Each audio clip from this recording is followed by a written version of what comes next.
les gens ont beaucoup de difficultés à communiquer ensemble. Il y a tout le temps énormément de conflits, soit dans les familles, soit avec nos enfants, soit au travail, un peu partout. Pourquoi les gens ont tellement de difficultés comme ça à se comprendre? Pourquoi ils ont des difficultés à communiquer, à se comprendre? Ouais, c'est oui. parce que les gens, dans le fond, même s'ils parlent la même langue, ils parlent très souvent, ils parlent un différent langage.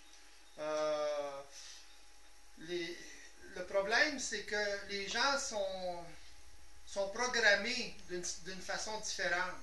Alors, une personne va dire quelque chose, ça va déclencher certaines réactions chez l'autre personne, et vice-versa, la réaction de l'autre personne va déclencher des réactions. Alors, en somme, c'est un peu ça la communication qu'il y a entre les humains en ce moment. Alors, les individus ne sont pas conscients qu'ils sont programmés pour réagir d'une façon ou d'une autre. Ils ne sont pas conscients, par exemple, que ce qu'ils appellent leurs émotions, ce sont des réactions de programme en eux qui fait qu'ils vont réagir d'une certaine façon ou d'une autre. Alors, dans le fond, ce n'est pas les deux égaux qui communiquent, c'est les programmes qui communiquent ensemble. C'est ça le problème. Et les individus n'ayant pas de conscience multidimensionnelle, autrement dit, n'ayant pas une conscience de ce qui se passe à tous les niveaux, si vous voulez, ou dans leur nature multidimensionnelle, à ce moment-là, ils ont beaucoup de difficultés à rendre ou à écouter le message qui est dit par l'autre. Très souvent, ils vont avoir des liens émotionnels avec cette personne-là, et même si c'est des liens d'affaires ou c'est des liens d'amitié, il y a toujours des liens émotionnels à travers, par exemple, au niveau des affaires, à travers l'argent, à travers toutes sortes de choses comme ça. Dans les amitiés, ça peut être la possession, etc. C'est tout des choses qui sont programmées dans l'individu. Alors, les individus réagissent en fonction de ces programmes-là, n'ayant aucune conscience de ce qui se passe. Ils pensent que c'est eux. Les pensées sont créées par ces programmes-là, etc. Alors, l'individu est totalement inconscient. C'est ça, de l'inconscience. C'est pas de la conscience telle que je l'entends. C'est pas de la conscience spirituelle, là, où vous avez quelques connaissances ou intellectuelles, où une personne a certaines connaissances. Tout le monde est conscient à ce compte-là. Mais de la conscience réelle, si vous voulez, c'est la capacité de savoir, de voir ces mécaniques ou ces programmes-là en jeu, si vous voulez. Ça répond un peu à votre question? Oui. Ça répond à ma question. Mais comment l'être humain aujourd'hui il peut faire pour se sortir de ça, des choses qui vous voulez dire qu'il n'y a aucun contrôle sur ce qu'il fait? Il n'y a aucun contrôle sur ce qu'il fait, malgré que lui, l'être humain, pense qu'il a un certain contrôle ou un certain libre arbitre dans tout ça. Dans le fond, il n'est pas libre, parce qu'il est totalement programmé, il est comme un automate. Il ne le sait pas. Alors, à ce moment-là, il est prisonnier d'une nature, de sa nature, si vous voulez, puis il en est totalement inconscient. C'est ça le problème humain actuel. L'humain est capable de faire des choses très grandes au niveau technologique, à beaucoup de niveaux, mais il n'a pas conscience de sa nature. Il n'est pas en mesure d'intervenir. C'est ça le problème. Parce qu'il n'a pas conscience. Il n'est pas éveillé à sa nature multidimensionnelle. Il ne sait pas ce que c'est. Les psychologues, les philosophes ont appelé ça l'inconscient. Mais qu'est-ce que c'est l'inconscient? Qu'est-ce que c'est l'âme? C'est la même chose que les anciens décrivaient l'inconscient comme étant l'âme, finalement. Mais qu'est-ce que c'est l'âme, l'inconscient? Voyez-vous? Alors, à ce moment-là, si la personne, l'individu ne sait pas qu'est-ce que c'est réellement, s'il suffit seulement à ce que l'histoire a révélé, si vous voulez, de l'inconscient ou de l'âme, alors à ce moment-là, il n'en sait pas plus qu'il en savait dans ce temps-là. Autrement dit, il croit toutes les interprétations. Alors à ce moment-là, il ne peut pas découvrir, il ne peut pas explorer ces dimensions-là, parce que ce sont des dimensions. L'âme, c'est une dimension. Quand on parle de mémoire d'âme, on parle en fait de programme. L'individu est programmé avant sa naissance, une partie en tout cas, et après sa naissance, il se programme lui-même inconsciemment à travers le fait qu'il est dans un certain environnement, et cet environnement réagit à ses actions, et lui réagit aux actions ou aux paroles de son environnement. Et en répétant ces mêmes patterns-là, si vous voulez, ces mêmes réactions-là, ben, il se crée, il se forme des programmes. Et l'ego est totalement inconscient de ça. À 1 an, 2 ans, 3 ans, l'enfant ne peut pas être conscient de ça. Même adulte, il n'est pas conscient de ça. Si les parents étaient conscients de ça, réellement éveillés à leur nature multidimensionnelle, à ce moment-là, ils élèveraient un enfant de façon totalement différente. OK. Je vois une question, là. Qu'est-ce qui peut permettre à l'homme de prendre conscience de sa nature multidimensionnelle? Une certaine instruction, soit qu'il s'instruit lui-même, ça c'est très long, dans le sens qu'il prend conscience, qu'il est prêt à prendre conscience, il faut qu'il soit prêt, dans le sens que s'il n'est pas prêt, il va avoir beaucoup de résistance à ça. Alors, à ce moment-là, la meilleure façon, si vous voulez, c'est comme tout le reste, comme tout apprentissage, il s'instruit ou il est instruit de cette réalité-là. À partir du moment où il est instruit de cette réalité-là, ça peut prendre assez de temps, parce qu'il y a toujours résistance de son ancienne conscience, de sa conscience psychologique. À ce moment-là, l'ego commence à intégrer cette instruction-là et un jour réalise l'ampleur de la programmation, etc. Et c'est quand il réalise l'ampleur de la programmation qu'il commence à s'éveiller. Il y a un phénomène paradoxal, si vous voulez, d'éveil au moment même où l'ego prend conscience à quel point il est programmé. Parce que l'ego est toujours... il y a toujours une certaine présence de l'esprit ou de l'ego. C'est la même chose dans le fond, dans un sens. L'esprit, c'est pas ce que le monde pense. L'esprit, votre esprit, si vous voulez, à votre expérience, et vous, en fait. Alors, l'esprit est aussi inexpérimenté que vous. Les gens ont tendance à séparer l'esprit de l'ego, mais dans le fond, l'esprit prend l'expérience dans la matière. Alors, c'est qui l'esprit? C'est l'ego dans la matière. C'est la même chose. Une fois que la personne ou l'individu prend conscience de cette réalité-là, à ce moment-là, ben, il y a moins de séparation entre l'ego et l'esprit. Alors, il se situe. Et c'est quand il commence à se situer qu'à ce moment-là, il voit,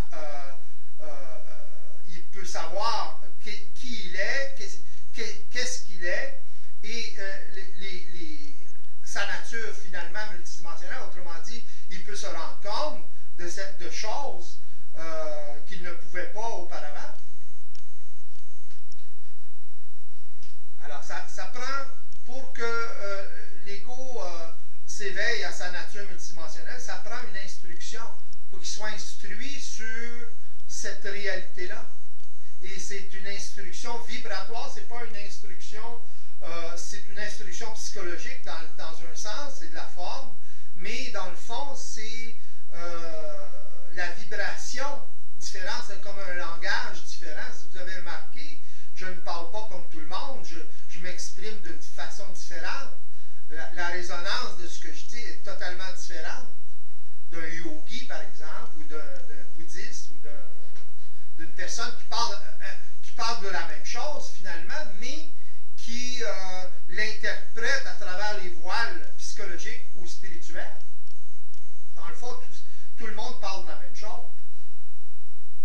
Mais c'est pas tout le monde qui est suffisamment éveillé pour explorer tout ça, pour en parler d'une façon réelle, d'une façon plus précise, si vous voulez.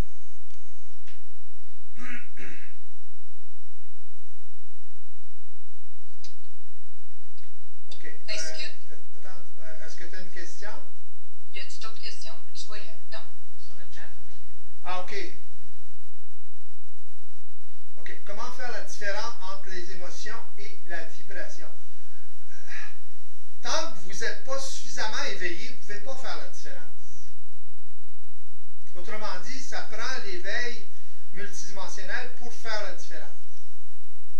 L'ego ne peut pas faire la différence de façon psychologique, c'est évident, parce qu'il est prisonnier de sa conscience psychologique. Alors pour lui, c'est pareil au même. Il subit ses émotions. Je ne veux pas rentrer dans les détails de qu'est-ce que c'est, comment ça fonctionne. Mais dans un webinaire, par exemple, je rentre dans les détails de ça. En fait, un webinaire, c'est une instruction, c'est le début d'une instruction sur votre nature, ou qu'est-ce qui se passe. Pourquoi vous êtes dans la situation où vous êtes, ou pourquoi vous vivez les souffrances que vous vivez, etc. Alors, une fois que vous êtes suffisamment informé, il se passe des choses, vous prenez conscience, vous l'intégrez, etc., comme j'en parlais tout à l'heure. Tu as une question, Colette? Moi, la question que je me pose souvent, c'est que je regarde le monde autour de moi, et puis leur façon d'agir, leur façon de fonctionner, puis c'est comme, ils souffrent énormément, mais c'est comme s'ils ne le réalisent pas. Ben, ils ne le réalisent pas parce que pour eux, c'est naturel de souffrir. Ils n'aiment pas ça, souffrir, mais ils ne peuvent pas l'éviter. Ils se mettent dans des situations, ils vont dire, ben, c'est plus fort que moi, je n'ai pas pu faire autrement, etc. Qu'est-ce qui est plus fort qu'eux? C'est qui, eux? C'est l'ego, l'esprit dans la matière. Et eux, c'est plus fort. Qu'est-ce qui est plus fort? C'est les programmes. Mais le problème, c'est que l'ego s'identifie au programme. C'est pour ça qu'on dit, par exemple, une personne a beaucoup d'ego. C'est pas qu'elle a beaucoup d'ego, c'est qu'elle est assujettie à une personnalité qui est exécrable, ou plus ou moins exécrable. Voyez-vous? Les gens spirituels vont dire, ah, lui, il a de l'ego. C'est pas qu'il y a de l'ego. Tout le monde a de l'ego. Tout le monde a un ego. Mais les gens, en général, sont assujettis, comme je disais, à des programmes. Alors, c'est ça qu'ils veulent dire quand ils disent ça. Mais ils ne peuvent pas l'exprimer parce qu'ils n'en sont pas conscients. Ils ne sont pas conscients à ce moment-là de ce qui crée cette situation-là chez cet individu-là. C'est ça le problème. Alors, en spiritualité, ils vont tout le temps dire faut tuer l'ego, faut faire disparaître l'ego. C'est ça. Dans le fond, ils veulent faire disparaître ce qui nuit à l'ego. Voyez-vous? Autrement dit, si deux personnes se rencontrent, puis une qui est pas mal spirituelle va dire ben, tu as beaucoup d'ego. Mais dans le fond, ils veulent, tu devrais éliminer l'ego. Les gens spirituels, ils veulent éliminer l'ego. Mais ça ne s'élimine pas, un ego. Un ego, c'est comme un réceptacle. C'est l'esprit dans la matière, c'est la vie. Mais ce qu'ils veulent dire réellement, ils ne savent pas, mais ce qu'ils veulent dire, c'est j'aimerais bien éliminer ta personnalité ou l'aspect ou les programmes qui te font vivre des choses comme ça, qui te font paraître d'une certaine façon. Voyez-vous la différence? Hein? Il ne s'agit pas pour les gens, essayer d'éliminer l'ego, c'est ridicule. Ça ne s'élimine pas un ego. Vous allez devenir un légume. Accrochez-vous après un clou. Puis restez là. Là, on va dire que vous n'avez pas d'ego. Ça, c'est ridicule. C'est la qualité de ce qui émane de l'ego qui est importante. Mais l'ego lui-même, il est innocent, il ne sait pas. Il est assujetti à des programmes, à des programmes qui créent sa personnalité. Qu'est-ce que c'est la personnalité? C'est des habitudes, c'est une façon d'être créée par la programmation, de toutes pièces, soufflée par la programmation.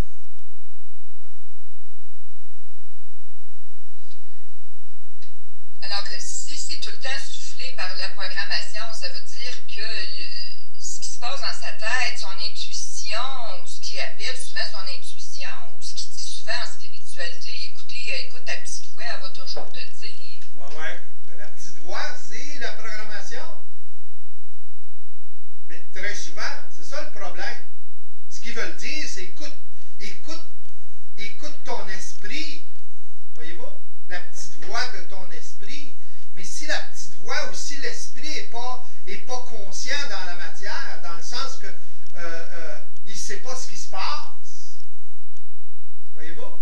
Depuis que l'homme est homme, l'esprit ne sait pas ce qui se passe dans la matière. Dans le sens que si l'esprit savait, aurait su, on le saurait aujourd'hui. On ne serait pas dans la merde comme on est aujourd'hui. Voyez-vous? S'il y avait de l'esprit conscient sur la planète, on ne serait pas dans la situation actuelle planétaire et individuelle aussi. Il n'y aurait pas autant de souffrance, etc., etc.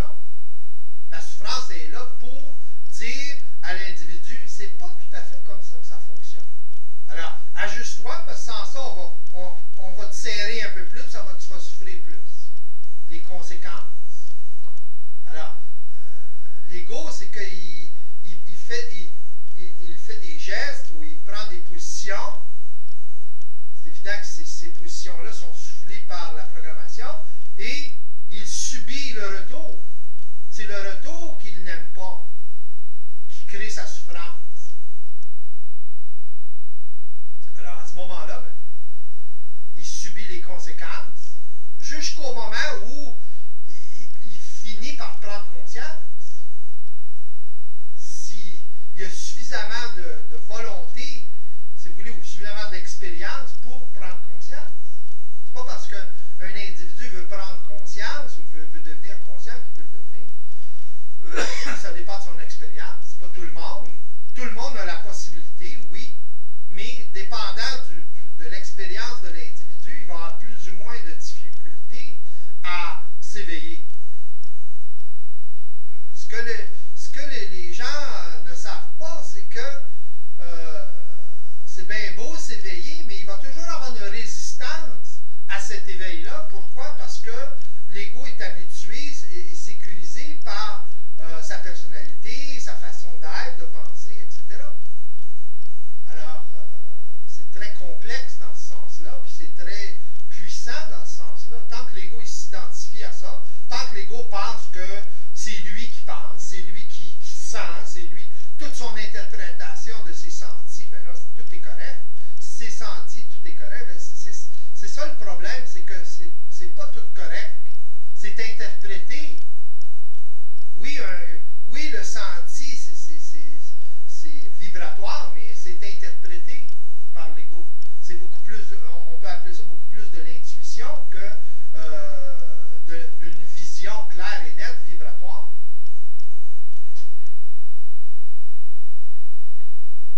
Voyez-vous?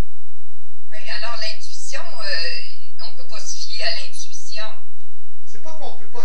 Regardez, vous dites ça à une personne qui fonctionne de façon psychologique, qu'est-ce qu'elle va faire?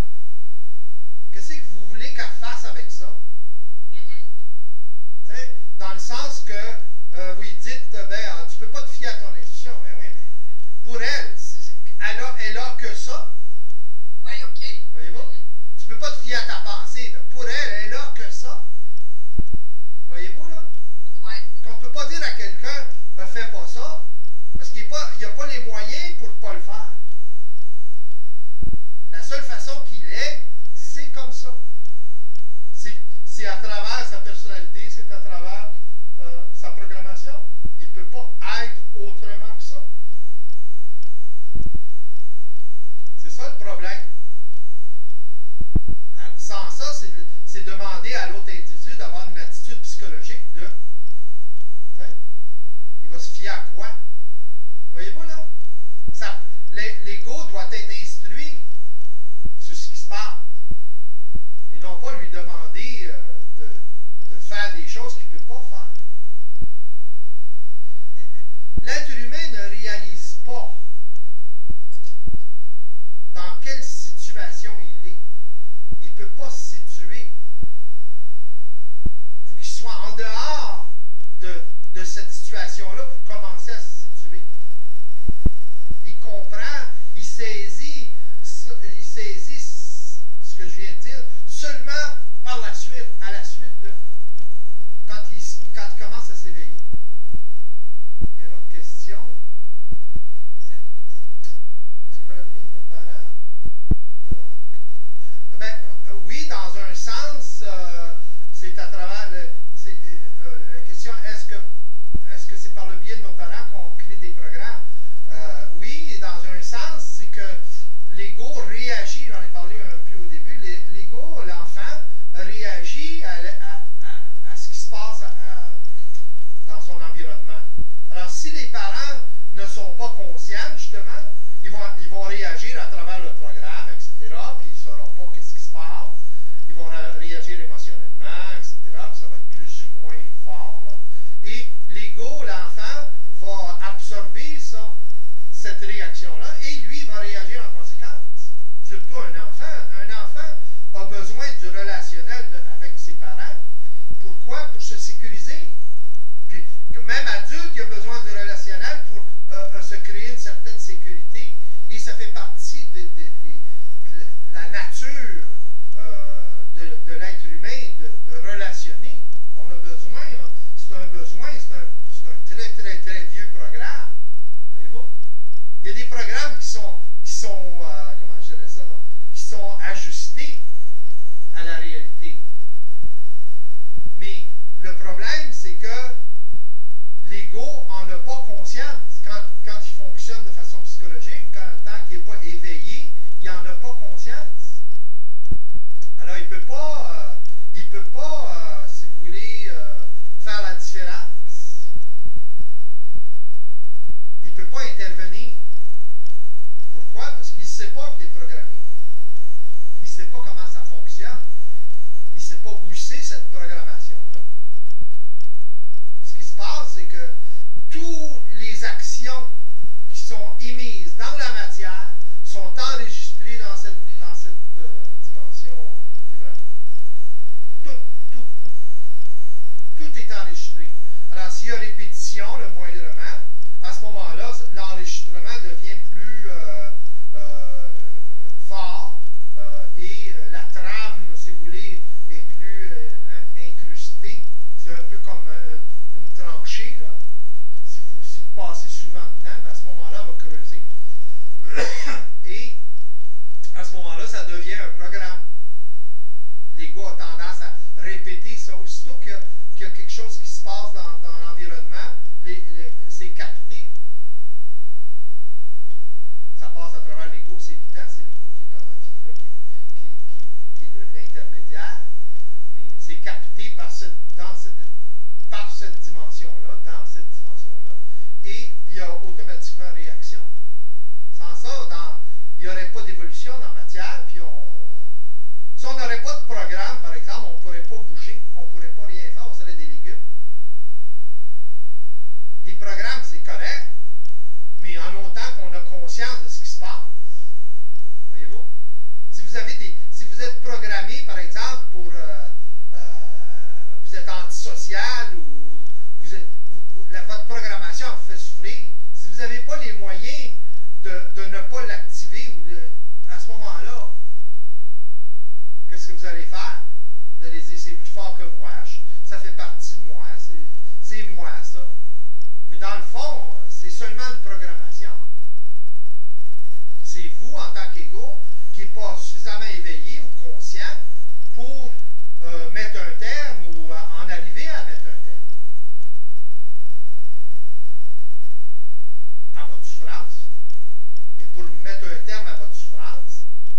sachiez comment ça fonctionne. Le savoir, pas seulement l'absorber psychologiquement, dans le sens de l'intégrer, de commencer à un moment donné à être en mesure d'intervenir en tant qu'ego. Autrement dit, ego éveillé. Voyez-vous? C'est l'ego qui s'éveille. C'est l'esprit qui s'éveille, c'est la même chose. Il n'y a pas de différence à ce moment-là. C'est à partir de ce moment-là qu'il commence à avoir de moins en moins de différence entre l'ego et l'esprit. Avant ça, avant cette expérience-là, c'est évident que l'ego fait une différence entre l'ego et l'esprit, puisque pour lui, il n'est pas dans son esprit. Voyez-vous? Il n'est pas en fusion avec son esprit. Alors à ce moment-là, il y a une séparation. C'est pour ça qu'il appelle ça un double, etc. Mais l'ego qui est éveillé, il n'y a pas de double. Il est en fusion avec. Voyez-vous? C'est un grand mot. Mais du moment qu'il s'éveille, automatiquement, il fait un avec. Il n'y a pas de différence. Puis plus il prend l'expérience, plus il se rend compte qu'il n'y a pas de différence. Donc, l'esprit, à ce moment-là, entre parenthèses, prend de l'expérience dans la matière. Il commence à avoir de l'intelligence. Il commence à avoir de la conscience. Voyez-vous? Les gens ont tendance à penser que l'esprit, c'est conscient. C'est pas nécessairement conscient comme vous le pensez. Ça devient conscient. Voyez-vous? Dans la matière, dans le sens de c'est pour ça d'ailleurs que la matière est là. Pourquoi qu'on a besoin de vivre l'expérience qu'on vit? C'est l'esprit qui prend, c'est l'esprit qui prend de l'expérience en matière. Pourquoi? S'il savait tout, il n'aurait pas besoin de prendre l'expérience. Si on savait tout, moi j'ai tendance à dire si on savait tout, on n'aurait pas besoin de l'expérience matérielle. Voyez-vous? On a besoin en tant qu'esprit de l'expérience matérielle. Pourquoi? Pour explorer notre nature en tant qu'énergie, si vous voulez, dans la matière, en tant qu'esprit dans la matière. Autrement dit, l'esprit, c'est rien, ou presque. Tant qu'il ne vit pas l'expérience, il ne se sait pas. C'est l'expérience de la matière, à travers l'expérience de la matière, qui parvient à se savoir. Ça prend un corps matériel pour se savoir. Voyez-vous la différence là, entre les gens qui sont très spiritualisés, qui veulent éliminer la matière? Dans le fond, l'esprit a besoin de la matière. L'esprit a besoin de l'expérience matérielle. C'est à travers l'expérience matérielle qu'il devient de plus en plus parfait, dans le sens qu'il se perfectionne, en autant qu'il est éveillé. Voyez-vous? C'est pas éveillé, mais là, il vit une expérience dite involutive. Il n'est pas conscient. Ça évolue, mais ça évolue à un rythme tellement lent là, que au gré, si vous voulez, du système.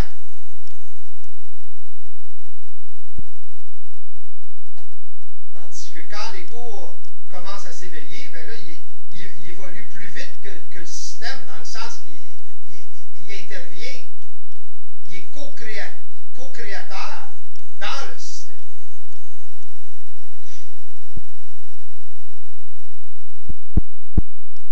Ça répond à votre question? Oui.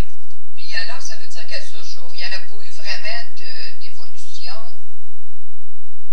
Ben, il y a eu une certaine évolution, dans le sens que ça a créé les facultés pour permettre l'éveil, comme la faculté intellectuelle, le senti, etc., les corps, si vous voulez, ou le corps, c'est le perfectionnement. Il y a eu un certain perfectionnement, mais au dépend de l'ego, dans un sens, l'ego n'était pas conscient de ça pendant ce perfectionnement-là. Aujourd'hui, l'ego, l'être humain est suffisamment perfectionné pour être en mesure de prendre conscience. Voyez-vous? C'est pour ça d'ailleurs qu'il se passe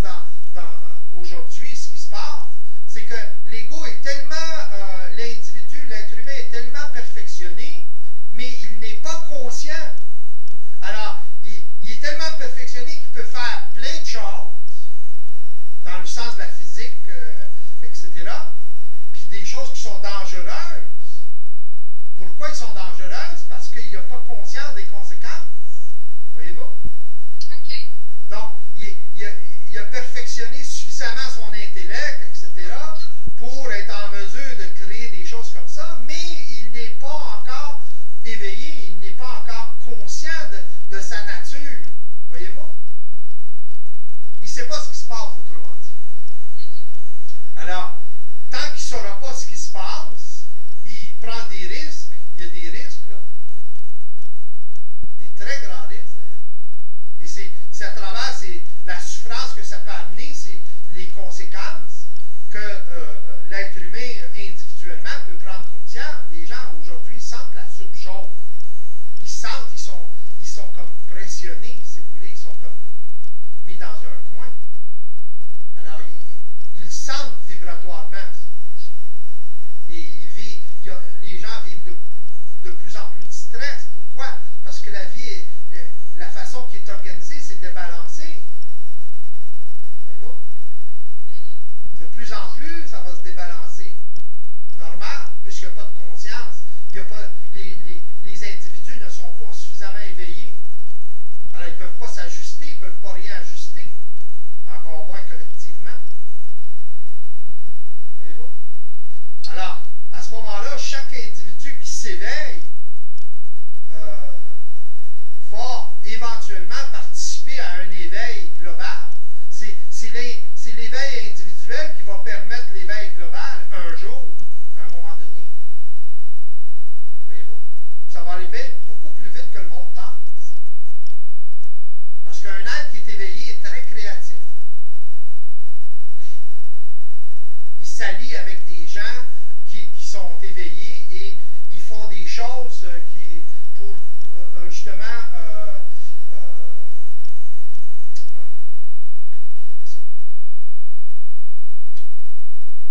nettoyer leur environnement, dans le sens de, ils vont créer leur propre environnement. C'est à travers la création de leur propre environnement qu'à un moment donné, ils vont se faire de plus en plus remarquer par ce qui est à l'extérieur de leur environnement.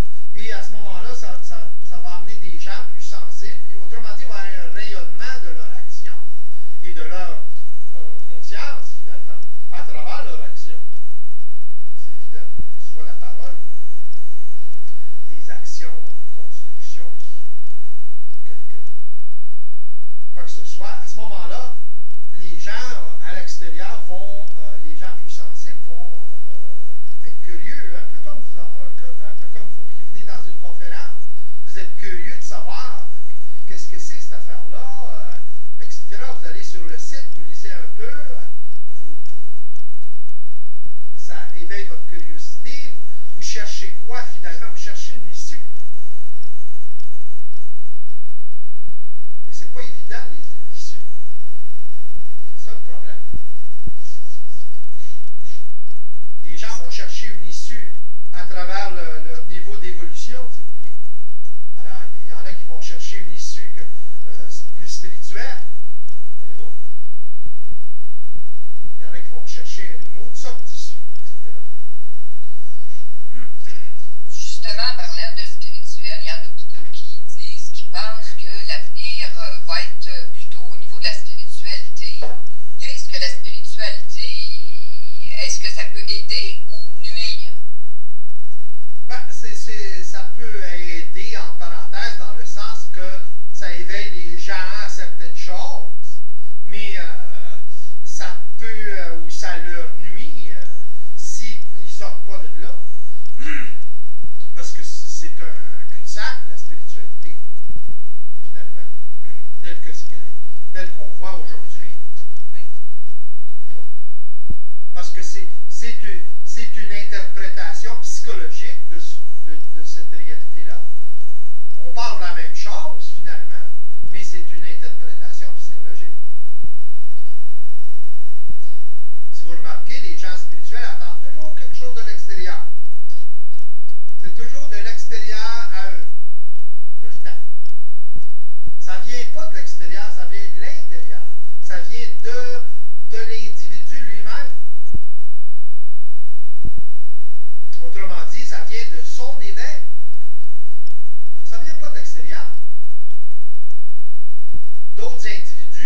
d'autres êtres humains qui ont vécu cette expérience d'éveil-là peuvent les instruire, etc. Mais ça ne garantit pas l'éveil, ça. Voyez-vous? Tout dépend de la résistance de l'individu, tout dépend de son évolution, etc. Alors, à ce moment-là, s'il est suffisamment évolué, s'il est capable de voir à travers sa propre résistance ou la résistance, c'est pas évident parce que l'ego, habituellement, ne le sait même pas, ne le voit même pas. Alors, si on arrive à voir à travers sa propre résistance, qu'est-ce qui crée de la résistance à son évolution, à ce moment-là, il peut commencer à s'éveiller ou vivre certaines expériences qui vont l'amener à cet éveil-là. Ça ne se fait pas tout d'un coup.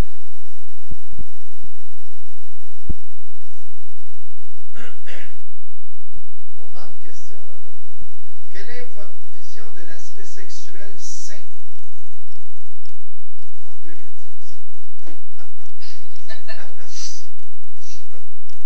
L'aspect sexuel sain. OK. En deux mots, là, l'aspect, ça va être long, mais l'aspect sexuel, l'aspect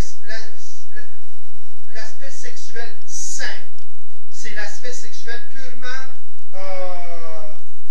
énergétique. Autrement dit, quand l'ego en arrive à vivre sa sexualité purement au niveau de l'énergie. Il peut utiliser toutes sortes de moyens pour canaliser son énergie, mais il est conscient, il a une conscience de à quoi ça sert sa sexualité. C'est pas seulement pour le plaisir. Oui, ça fait plaisir, mais c'est pas seulement pour le plaisir. Quand les gens vivent leur sexualité de façon psychologique, ils la vivent pour le plaisir, purement pour le plaisir. Ils sont assujettis à des programmes qui leur font vivre une certaine sorte de sexualité. Mais quand l'ego est éveillé, sa sexualité change.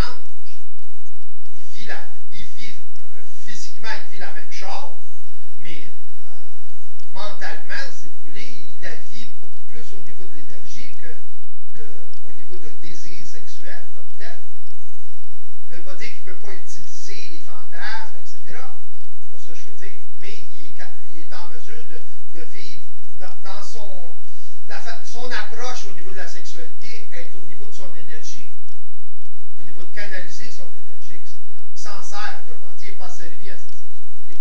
Tandis que l'ego qui fonctionne de façon psychologique est asservi à sa sexualité à travers la programmation. Donc, il va avoir une sexualité plus ou moins déviée à cause de la programmation.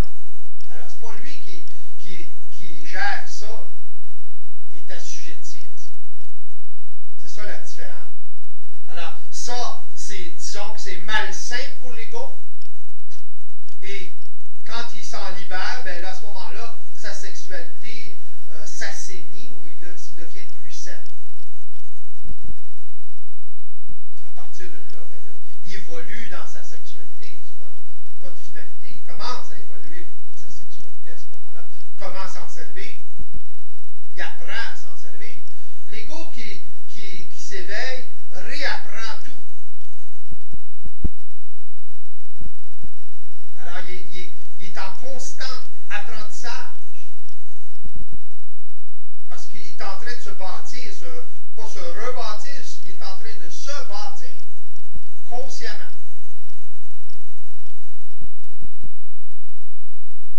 Alors. Est-ce qu'on peut dire qu'il n'a pas encore vraiment vécu l'expérience de la matière? Exactement. Oui, l'expérience de la matière n'a pas été finalisée encore. Il n'est pas rentré dans la finalisation de son expérience matérielle. Autrement dit, l'esprit n'est pas encore incarné ou suffisamment incarné dans la matière. Tant que l'ego n'est pas suffisamment ou n'est pas éveillé, l'esprit n'est pas encore suffisamment incarné dans la matière. Il y a une partie, mais c'est encore voilé. Il y a trop de voiles. Alors, à ce moment-là, ben, il cherche à s'incarner de toutes sortes de façons. La spiritualité, c'en est une façon pour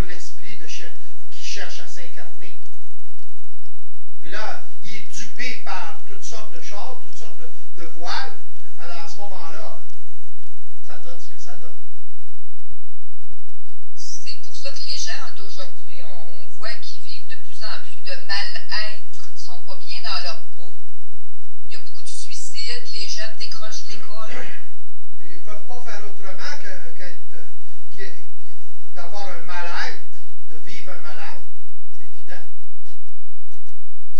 C'est très rare ceux qui ne vivent pas ce mal-être-là, dans le sens que il y en a qui ont des karmas différents, là, c'est plus calme, mais c'est pas parce que c'est plus calme que évolue. Les enfants de ces individus-là, peut-être ça va être beaucoup moins calme à cause de ça, justement. Ça a été trop calme. Voyez-vous? Il y a trop eu de retenue. Quand c'est calme, psychologiquement, c'est qu'il y a eu de la retenue. Alors, si les parents sont trop retenus, l'enfant va réagir à cette retenue-là. Habituellement, quand un enfant réagit à la retenue, ben, il va réagir à l'autre extrême. Ce mal-être-là, il viendrait d'une impression de non-existence, de pas. Comme s'il sentirait inconsciemment un arnaque quelque part. Non. Oui et non. Okay. C'est un peu ça, là, dans le sens que l'ego cherche à savoir ou cherche à exister, mais il ne sait pas il ne connaît pas l'origine de ce mal-être-là. Il cherche seulement à exister. C'est l'esprit, ça. L'esprit cherche à s'incarner. OK. Alors, à ce moment-là, oui, il cherche à s'incarner, mais il a une certaine expérience, il est dans un certain environnement.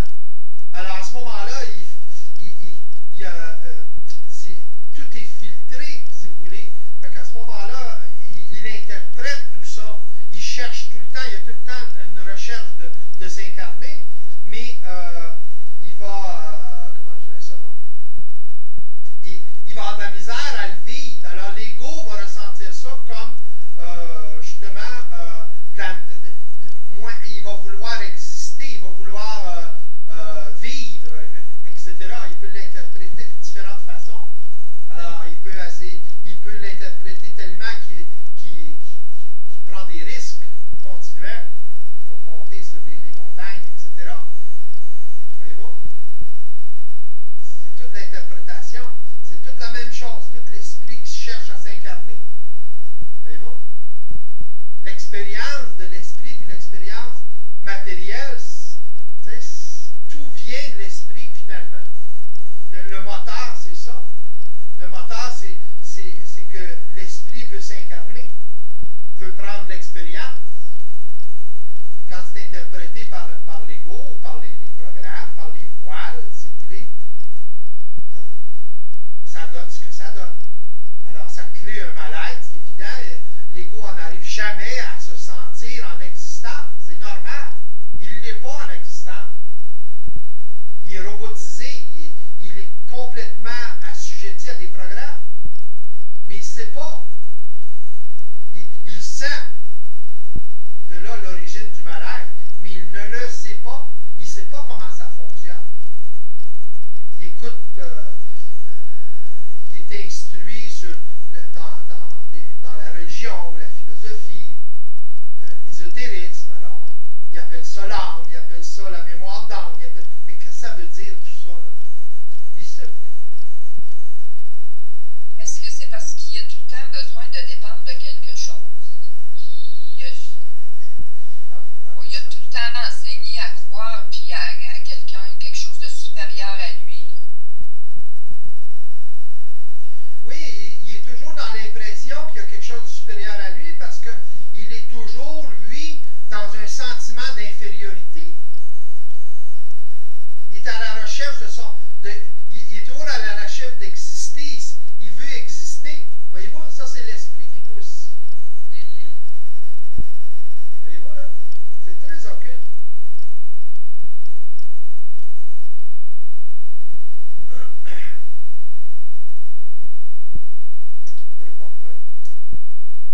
J'avais une autre question qui est sur le sexualité.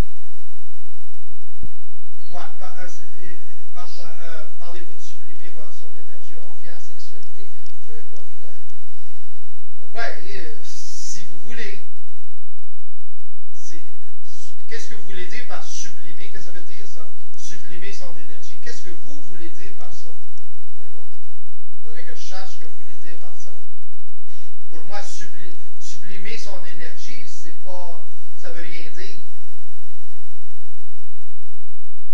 Et ça veut dire ce que j'ai parlé tout à l'heure. Voyez-vous ce que je veux dire? Autrement dit, c'est de transmuter l'énergie, de servir l'énergie. La sexualité, à ce moment-là, sert à canaliser son énergie. Si vous appelez ça sublimer son énergie, c'est sublimer son énergie. Moi, je n'utiliserai pas des termes comme ça.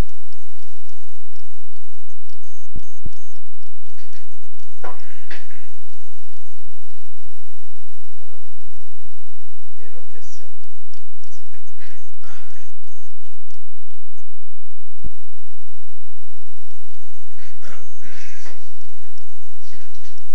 Utiliser son énergie sexuelle, c'est créatif. Ça devient créatif à ce moment-là. Même quand c'est vécu de façon psychologique, ça l'est jusqu'à un certain point. Mais quand l'ego en prend conscience, c'est ce qui se passe, etc., là, ça devient réellement créatif. Ça sert. Tandis que la sexualité vécue de façon psychologique, ça peut servir, mais ça peut desservir aussi. Et la plupart du temps, ça dessert et ça sort. Et ça dessert et ça sort. Alors l'ego est ballotté. Là. Il n'y a pas de contrôle là-dessus. C'est ça le problème. C'est pas tellement ça qui est important à savoir, comme comment vous fonctionnez. Ça prend du temps avant d'intégrer ou de saisir comment fonctionner. Ça ne se comprend pas, cette affaire-là. Il faut absorber beaucoup de notions là-dessus, beaucoup d'informations là-dessus, mais il faut que vous puissiez la vivre et vous ajuster en même temps. C'est beaucoup plus facile de vous ajuster avec quelqu'un d'autre que par vous-même. Voyez-vous? C'est comme un miroir. Si vous dansez, par exemple, vous regardez dans le miroir, c'est beaucoup plus facile de vous ajuster. Vous avez une image objective de vous, tandis que si vous n'avez pas de miroir, c'est difficile d'avoir une image objective du mouvement qu'on est en train de faire. Alors, l'autre sert à ça. On n'est jamais intelligent seul, c'est ça que ça veut dire. L'autre sert de miroir. Il peut nous donner un feedback. Le miroir, ça nous donne un feedback. À ce moment-là, ben, il y a une interface entre deux personnes. Et ça bénéficie les deux en général. Et à ce moment-là, ben, l'ego peut s'ajuster plus facilement puisqu'il se voit. S'il est en mesure de se voir, voyez-vous, de voir dans le miroir. Autrement dit, de se voir ou de prendre la parole de l'autre. Voyez-vous? Fait que ça demande une certaine confiance ou le fait de donner confiance. Quand deux personnes sont en interface comme ça demande de donner confiance à l'autre. Momentanément. Ça ne veut pas dire faire confiance. Ça veut dire donner confiance. Jusqu'à preuve du contraire. Il faut faire bien attention à ça. Dans le sens, là, quand l'ego est en mesure de donner confiance, là, il y a un échange. Là, il est en mesure d'écouter ce que l'autre veut dire ou ce que le miroir dit. Voyez-vous? Mais là, ça prend une certaine conscience. Ça prend un certain éveil pour ça.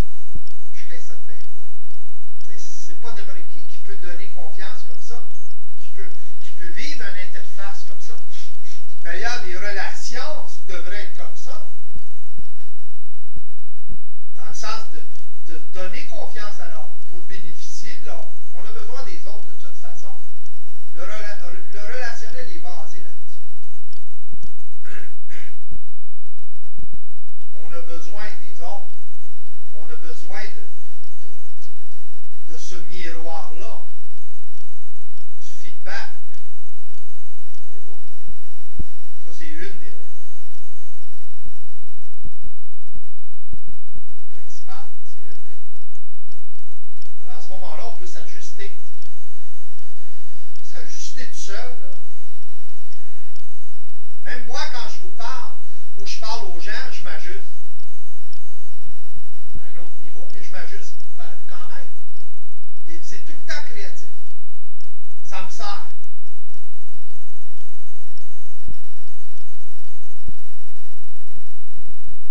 C'est comme ça que ça fonctionne.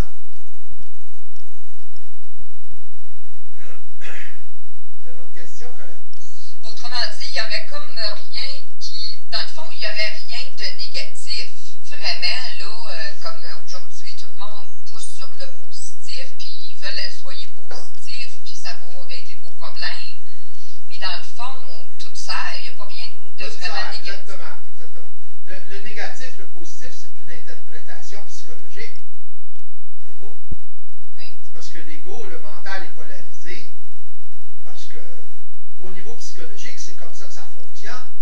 Tout est beau, ou pas beau, ou bon, ou mauvais, etc.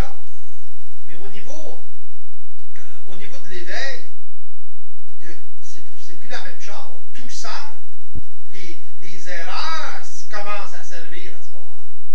L'ego qui s'éveille commence à pouvoir utiliser l'erreur. Il va en faire des erreurs, c'est normal. Ça fait partie de son expérience. Il a besoin. C'est là que ça commence. C'est là qu'il commence à pouvoir bénéficier de ses erreurs, son expérience. Bénéficier de son expérience, c'est pas bénéficier du positif seulement. C'est purement créatif. Tout est créatif. Alors, vous allez vous faire avoir, par exemple, par un programme. Un coup éveillé, bien là, vous allez accumuler de l'expérience de vous faire avoir par ce programme-là. Voyez-vous? La prochaine fois, ça va être plus facile. L'esprit dans la matière apprend comme ça fonctionne comme ça. Tout est enregistré. Alors, quand il y a conscience, quand il y a éveil, réellement éveil, je ne parle pas de conscience de psychologique, mais quand il y a réellement éveil, à ce moment-là, l'ego peut se servir de cette expérience-là pour évoluer justement. Et créer, à ce moment-là, il se crée d'autres programmes, mais en éveil. Grosse différence. Alors à ce moment-là, ben, il y a accumulation de cette qualité, si vous voulez, d'enregistrement. C'est un peu comme enregistrer en vidéo. Ça dépend de la qualité de l'enregistrement. Soit que ça s'enregistre sans conscience, ou plus ou moins de conscience, ou soit ça s'enregistre en conscience. Quand ça s'enregistre en conscience, à ce moment-là, ben, là, l'esprit, l'ego, il y a une autre personnalité ou une personne qui est en train de se créer. C'est ça l'identité réelle. Voyez-vous? Il se crée une identité. Là. Aussitôt qu'il y a éveil, il y a identité réelle. Un commencement, en tout cas. C'est pas une fin, c'est un commencement. C'est embryonnaire. Les gens, du point de vue psychologique, les gens pensent l'éveil, ah, tu sais tout, t'es correct, t'es évolué. Ça marche pas comme ça. Ça fonctionne pas comme ça. À partir du moment où l'ego commence à s'éveiller, à ce moment-là, il commence à avoir une autre sorte d'expérience. En dehors de l'expérience évolutive, psychologique. Limitée, finalement. Voilée. Alors, là, il y a une autre évolution. Là, l'ego commence à évoluer. Avant ça, il n'évolue pas. Il évolue. Quand il commence à savoir comment ça fonctionne exactement, qu'il est capable de le voir dans la matière, etc., c'est pas de croire à ça, c'est de le voir dans la matière, de voir les conséquences de la matière, etc. Là, il sait de façon absolue. Un peu comme un scientifique qui fait des expériences. Ces expériences-là lui confirment. Et d'autres scientifiques font d'autres expériences. Ces expériences-là confirment la théorie, si vous voulez. En laboratoire, on est dans un laboratoire. Finalement, la matière, c'est un laboratoire. Alors, il suffit d'être en mesure de voir, de regarder, sans voile, ou avec le moins de voile possible. Alors, quand l'ego s'éveille, il y a moins de voile. Il y en a encore un petit peu, mais il y en a beaucoup moins qu'avant. Voyez-vous? Pourquoi? Parce qu'il réalise à quel point il est voilé, ou il était voilé.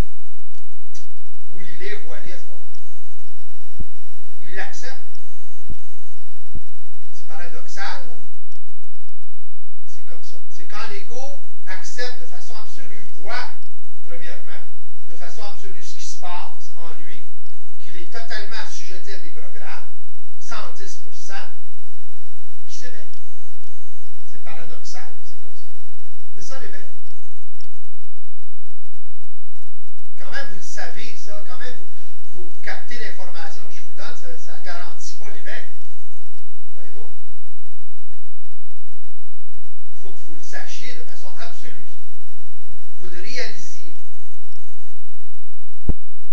Le fait que je vous le dise, peut-être qu'un jour, à un moment donné, ça peut être demain ou dans une semaine, vous allez commencer à le réaliser.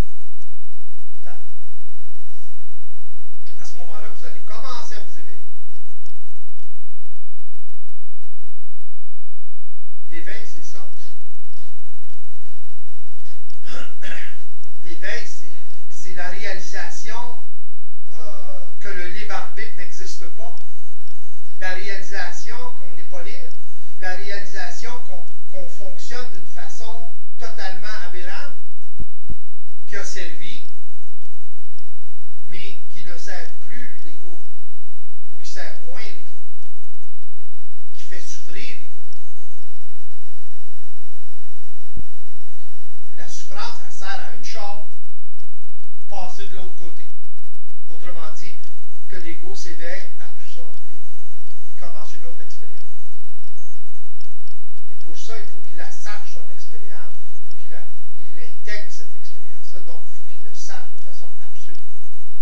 110, 120, 100, 200%.